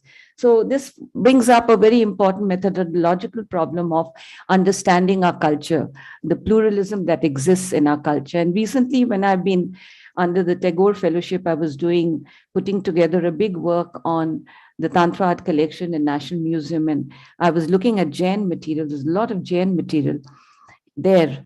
A huge number of them, which I tried to examine, and also looking at some of the paintings, large scroll paintings, I found that, these were never created by a single artist, because you'll always have a priest, you'll have, who knows the literature, and then you'll have the patron, and then you'll have artists, maybe a artist working together as a family. So the question arises, who's made the work?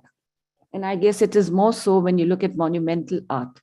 And what has always astounded me is that, today we are talking of feminism and we are talking of women's movement. But here you have these huge number of women patrons. And we know so little about them. And you mentioned the name of Kumkuma Devi.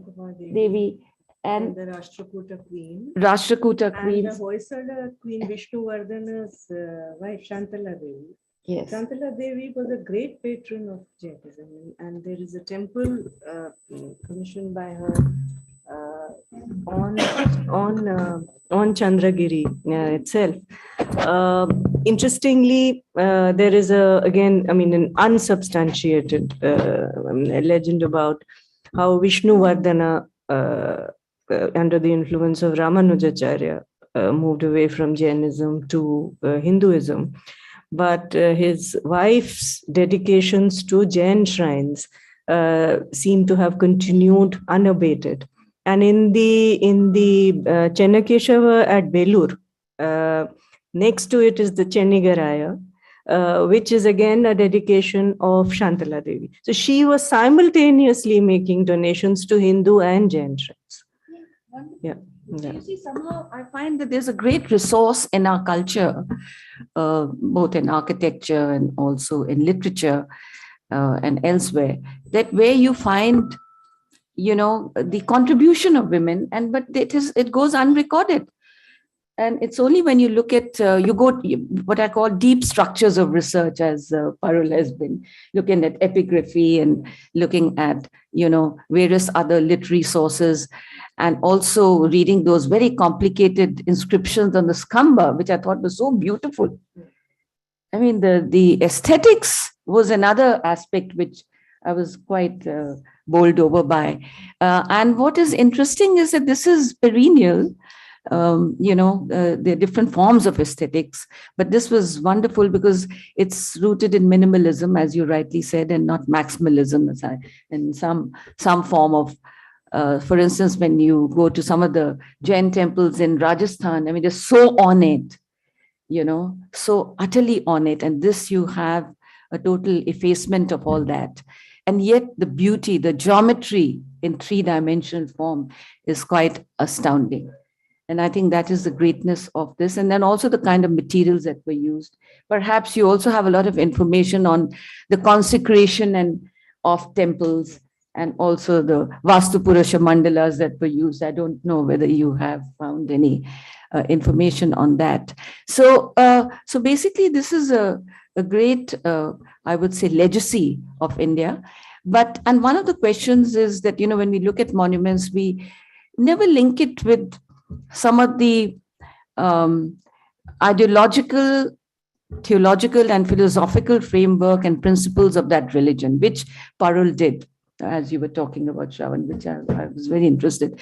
So when you look at Jainism, okay, it is Samyak Darshan, proper understanding of things, the philosophy, and Samyak Gyan, knowledge, proper knowledge, and then Samyak Charitra.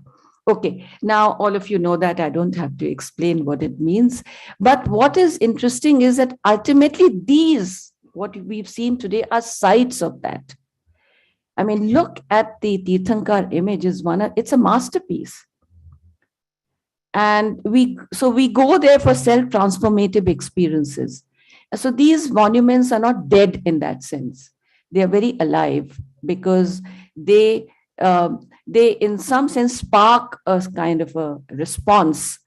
And, in one way, they drag us out of our dormancy to look at these wonderful, omniscient figures, with some kind of an understanding of, how we can build our own lives around the great noble principles of Jainism. But at the same time, Jainism is not exclusive, in that sense, because this is, I mean, I could be following any faith, but I have the same response. And another thing which I thought was very interesting, well, you said many interesting things, and it was very well presented, as one would expect from Parul, very articulate, well-researched, thoughtful, and insightfully presented with lovely photographs. I have not only enjoyed, I'm sure the whole audience has also enjoyed and learned a lot from your presentation. And I think one of the things I want to end by just something happened in the morning, and maybe some of you also are aware of it. If you looked at the speaking tree,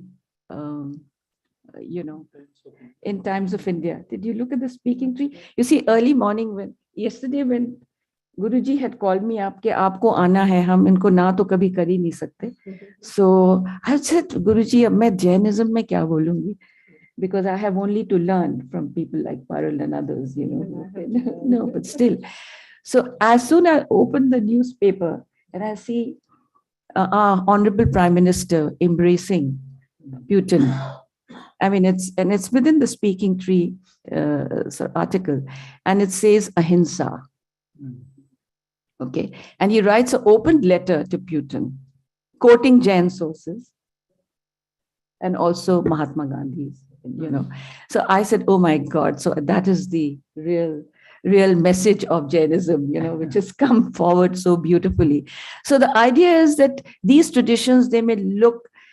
We are looking at monuments which possibly, nobody visits, but the question is that they are perennial because they do hold a treasure of ideas if we look within, and we need scholars like Parul to tell us, what is hidden and what is veiled, and how the legacy of Jainism is so contemporary.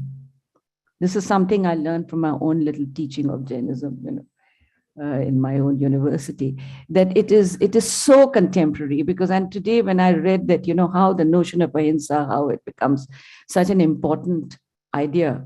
I mean, no other idea, is more important today than ahimsa and parmodharma and also daya bhav, because what's happening in today's world, the way we are messing up with nature, the way we are messing up with people, and the amount of wars that are going on this globe, we really have to have a relook at some of the foundational principles of Jain faith in order to save our world and enlighten us as to how we are going to do this. So we shouldn't look at this कि पत्थर की बस मूर्तियां हैं, ये छिपा हुआ है, इसमें बहुत कुछ एक रहस्य छिपा हुआ है, and it's perennial as I see it. It's not something which, but alas, this kind of study, there are no platforms in India where you can study Indian religions, whether it's Jainism or Buddhism. At least I have to congratulate the Jains, at least they have preserved the bhandar so beautifully, and also they have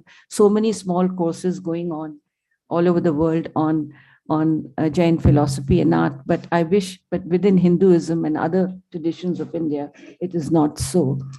So with these, so once again, congratulations, and we should have more and more conversations like this. Thank you very much for inviting me, and thank you. Very nice to meet you after many years. कुछ कह दीजिए ना, आप भी कुछ जीतू भाई, आपके आशीर्वचन के बिना पूर्ण नहीं होता।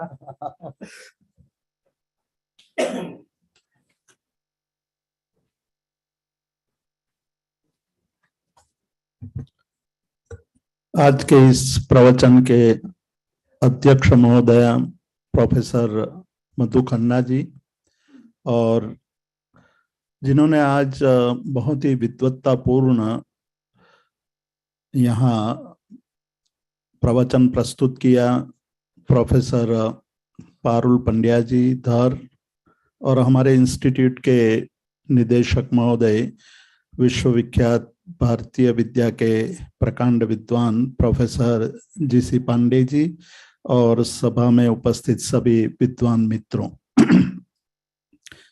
आज हमने एक अत्यंत विद्वत्तापूर्ण और बहुत ही अनेक माहितियों से परिपूर्ण ऐसे एक प्रवचन को हमने सुना। इस प्रवचन के लिए, इस व्याख्यान के लिए मैंने प्रोफेसर पारुल धर जी को विनंती की थी, और उन्होंने हमारी विनंती का स्वीकार करके यहाँ उपस्थित हुए। इसके लिए मैं उनका अत्यंत आभारी हूँ। पारुल पंड्या धर मैं बहुत सालों से निकट से देखता आया हूँ उनको, उनकी विद्या साधना को, विद्या प्रीति को और गुरु भक्ति को। उन्होंने यहाँ अपने प्रवचन में प्रोफेसर मधुसूदन ढाकी का नामोल्लेख किया। प्रोफेसर मधुसूदन ढाकी जो विश्व के प्रसिद्ध आर्ट आर्कियोलॉजिस्ट और अनेक विद्याओं के, जैन बौद्ध विद्याओं के प्रकांड विद्वान थे, अनेक विषयों में लेख लिखे उन्होंने।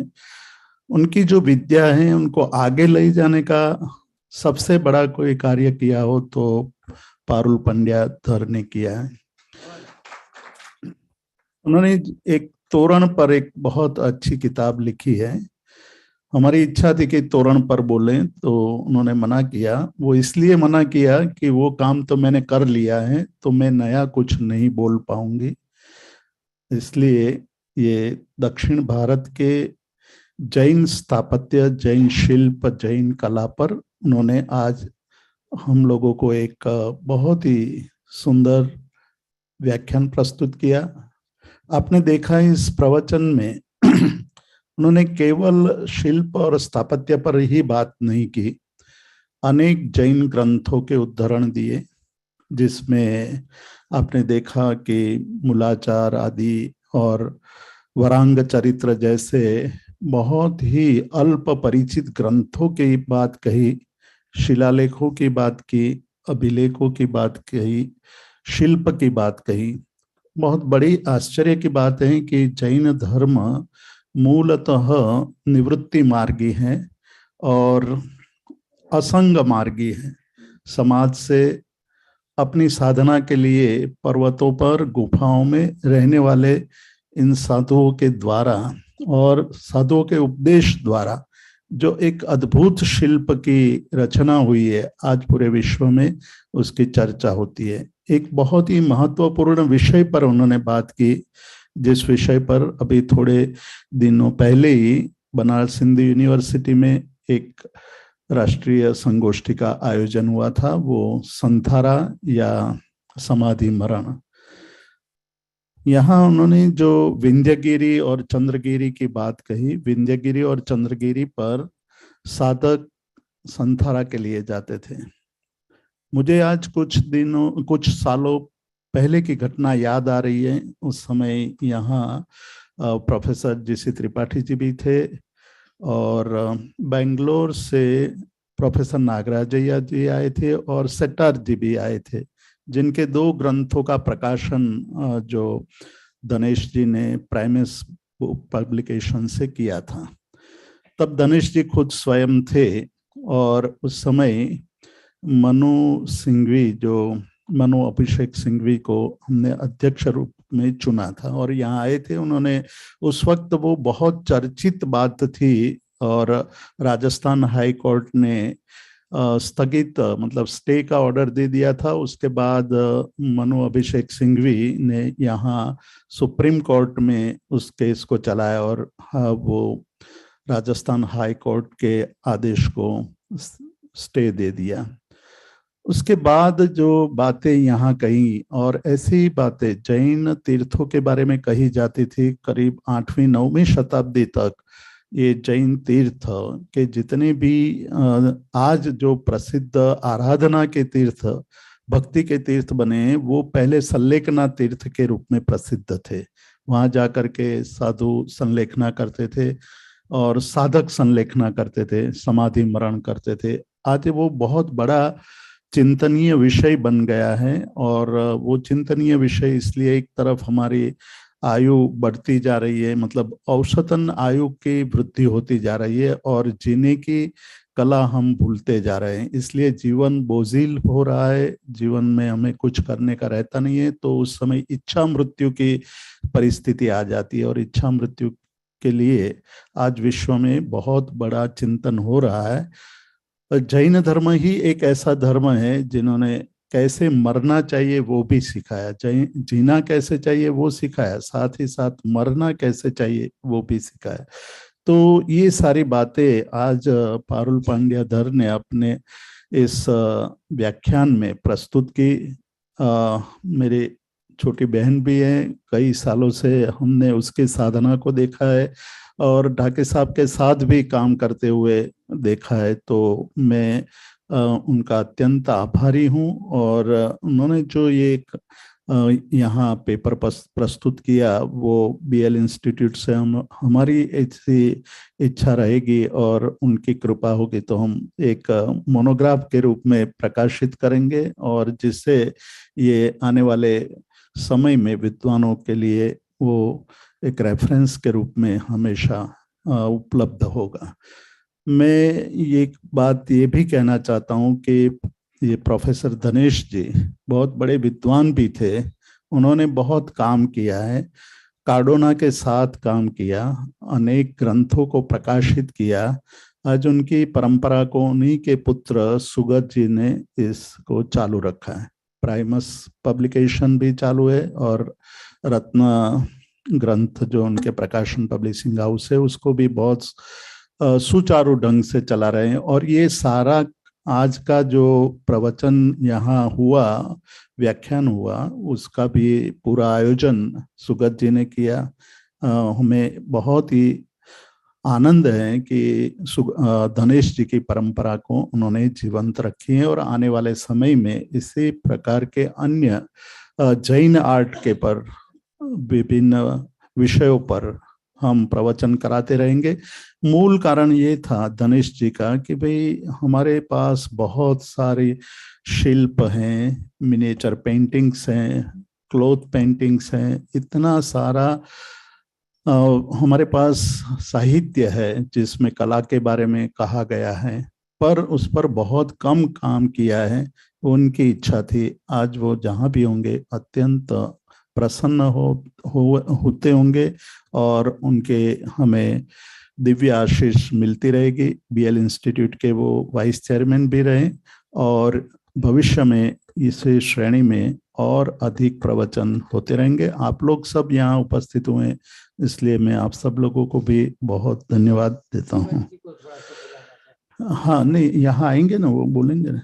हाँ हाँ, वो तो आएंगे। मैं तो मेरे मतलब इतनी बात कह करके मेरी बात को समाप्त करता हूँ।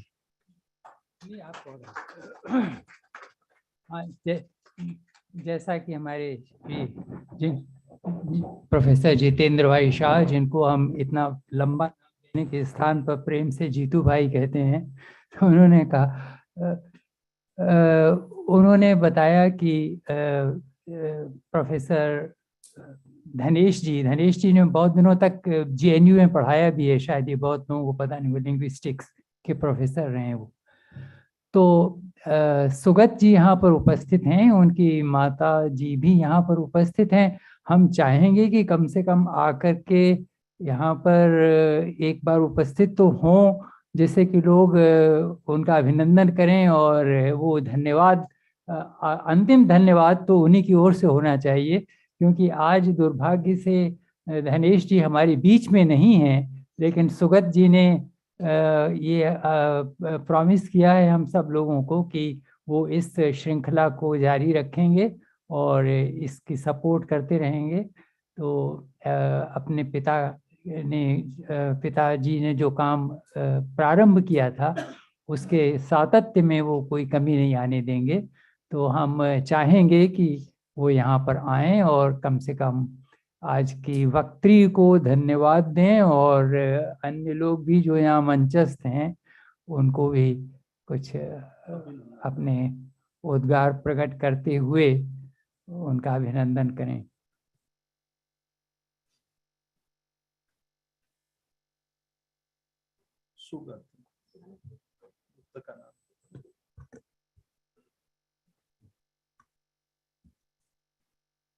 It's very difficult for me to say anything a lot, but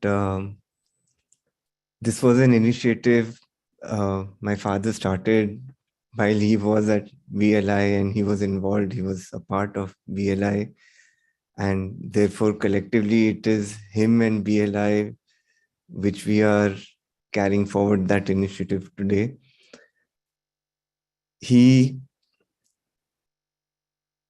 was an academic at heart. He appreciated art a lot, and he did not believe a lot in symbolism, to the point that we were trying to decide that should we have his portrait over here today or not. But then, of course, a lot of us would do like it here, and that's why we put the portrait here. But I think the best way to memorialize and to keep his memories going is by memorializing this lecture in his name. And I really thank BLI for doing this and enabling us to carry this tradition forward because of his commitment to art and academics. And this is how this series of lectures will continue. And that is our commitment as the family and the friends of Dr. Dhanesh Jain. I would really like to thank everyone who's participated here and been here today. Most of all, I would like to thank Parul Pandya Dhar for literally enlightening us to the point that at one point, for the first time, I felt that, it's not just a picture that's worth 1,000 words. The way she put it across and the way she explained everything, I was like virtual reality that, I was almost there. I'm sure all of you experienced the same, and we learned a lot. I would also like to thank Professor Madhu Khanna. In spite of the difficulties that Delhi poses, she made it here. She made it a point to be here and tell us more about her views. And definitely Professor Jitendra Bhai Shah for making this happen, because he's the one who's been instrumental behind today's lecture and many lectures earlier too. And definitely Professor G.C. Tripathi ji, who has also been very involved in this.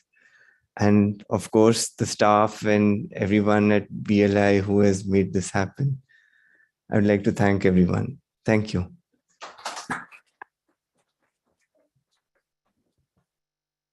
एक कार्यक्रम तो समाप्त हो चुका है, लेकिन एक सूचना मैं यहाँ देना चाहता हूँ।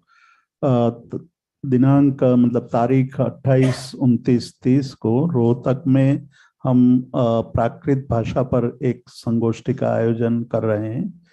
प्राकृत भाषा के भारत के करीब 30 से 35 विद्वानों को वहाँ आमंत्रित किया है और प्राकृत भाषा पर, प्राकृत साहित्य पर, प्राकृत इतिहास पर और प्राकृत भाषा की संभावना पर कि भविष्य में प्राकृत भाषा को कैसे आगे ले जाना चाहिए, उसके लिए वहाँ 3 दिन की राष्ट्रीय संगोष्ठी का आयोजन किया गया है। यहाँ से जिनको भी वहाँ आने की भावना हो तो हम उनको आमंत्रण देते हैं और हम प्रोफेसर जी.सी. त्रिपाठी जी को और हमारे वाचस्पति पांडे जी हैं, उनको मैं नंबर दे दूंगा, तो आप उनको उनका संपर्क करेंगे तो दिल्ली से रोहतक आने जाने की सारी व्यवस्था हम लोग करेंगे। तो एक बहुत ही बड़ा ये कार्यक्रम होने जा रहा है, तो आप सभी को मैं हार्दिक आमंत्रण देता हूँ। इसी महीने की अक्टूबर 28, 29, 30 और रोहतक में वहाँ 3 दिन प्राकृत भाषा पर संगोष्ठी होगी। करीब 35 विद्वानों को आमंत्रित किया गया है। भारत के विभिन्न विश्वविद्यालयों में जो प्राकृत भाषा पढ़ाते हैं, प्राकृत भाषा का अध्ययन अध्यापन कर रहे हैं, उनको बुलाया है। आप लोग सभी सादर आमंत्रित हैं।